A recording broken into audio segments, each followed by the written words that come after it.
À présent, l'écho du mardi avec Vicky Bogart. Bonsoir Vicky. Bonsoir Infante. Alors au programme ce soir, la Corne de l'Afrique. Le président français Emmanuel Macron y a achevé récemment sa toute première tournée. Quels sont les principaux investisseurs dans la zone? Eh bien, commençons par exemple par le Kenya. En 2015, la France était le troisième investisseur étranger dans le pays. Derrière donc le Royaume-Uni et Maurice, arrivent ensuite les Émirats arabes unis, l'Inde et enfin les États-Unis. Il faut savoir que c'est une économie vraiment très dynamique, avec un taux de croissance qui atteint les 6% selon les FMI.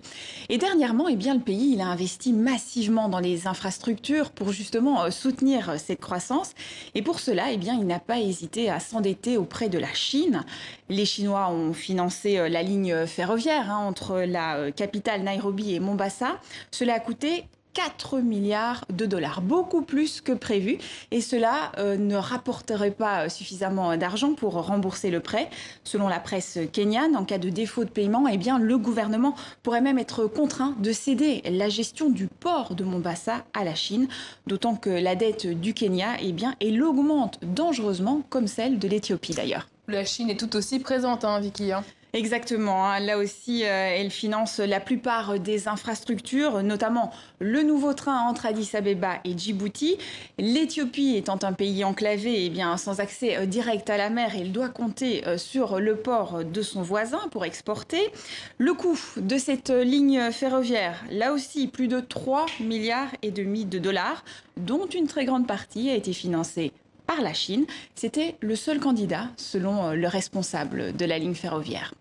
Une telle somme d'argent pour investir, on ne pouvait l'avoir d'autres pays, de l'Europe ou des États-Unis. C'est pour ça qu'on s'est tourné vers la Chine, rien d'autre. Vous savez, on est un pays en développement et ce n'est pas facile de trouver un partenaire qui répond à nos conditions. Un pays en développement très dynamique, l'Éthiopie a connu la plus forte croissance mondiale en 2017, plus de 10%.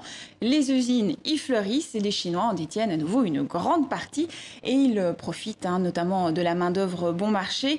La Chine a investi environ 4 milliards de dollars dans le pays, dans 600 projets différents.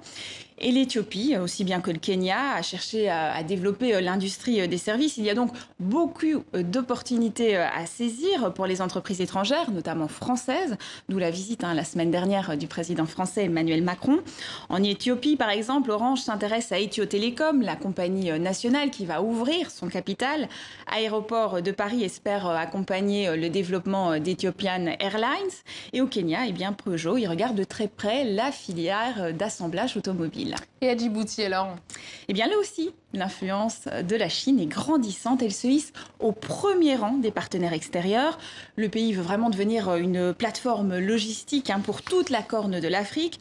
Sa croissance pourrait atteindre 7% cette année, ce qui est à nouveau considérable.